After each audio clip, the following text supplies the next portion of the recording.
ఉంటారు కదా అందరూ కూర్చోవాలి, ఎవరు లేకపోతే అందరూ కూర్చోండి, మీరు కూర్చోండి కూర్చోండి చెప్పండి, మీరు ఏం చెప్పాలనుకున్నారు చెప్పండి.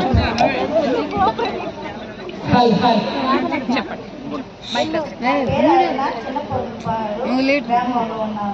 నేను రేణుగుంటకి వ్యాపారాన్ని పడుతున్నాను. వాను 160 రూపాయలు, రాను 160 రూపాయలు అవుతుంది. ఇప్పుడు ఈ ఫ్రీ బస్ వల్ల ఆ డబ్బులు కొంచెం మాకు మిగిలి కూరగాయలు కట్టించి కాలు కట్టించి సహాయం ప్రతిరోజు పోతావా రేణుగుంటకి? ప్రతిరోజు వాడుతున్నాను, వారానికి.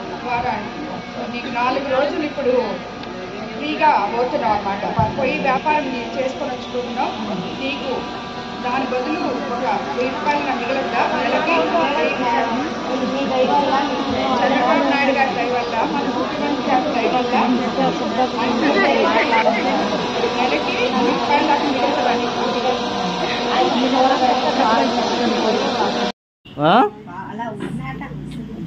పయ్యాను నాకు 130 రూపాయలు మిగిలింది. ఎందుకు నేనేదో ఆమె ప్రశాంత్ రెడ్డి ఏమో ఇచ్చిందని అనుకుంటున్నా డబ్బులు. ఎక్కడ మాట్లాడారా? ఇంటికి వచ్చి బిల్లు తీసుకుపోయారా? ఎప్పుడు రాదామె? మామూలుగా అయితే రాణిస్తుందా ఆమె? మామూలుగా చేపలు అమ్మేటప్పుడు రాణిస్తుందా? ఇప్పుడు ఎట్లా రానిచ్చింది?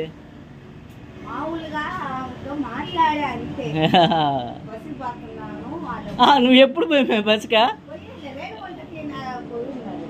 ఎప్పుడు పోయి ఉండవా చెప్పు. ఎప్పుడు ఎక్కినా నెల్లూరు రైల్వే స్టేషన్ ఎక్కుతావు, ఆడ దిగుతావు, కరెక్ట్గా స్టేషన్ దగ్గర దిగుతావు.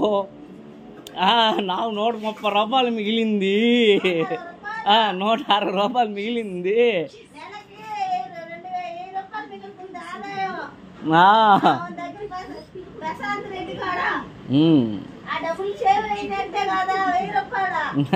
నిజంగా చెప్పు.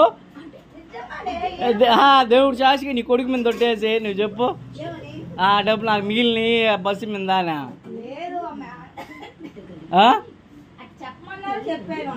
డబ్బులు తీసుకోకూడదు, ఎంత కూడా అడగకూడదా?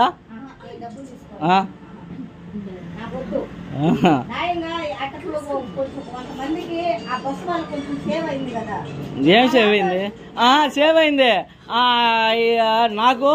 నేను ఆటో తోలుతా, అన్న ఆటో తోలుతాడు, శేఖర్ అన్న ఆటో తోలుతాడు, పెంచులు అన్న ఆటో తోలుతాడు. మీ అందరం బతికితే అవన్నీ బతుకుతామా?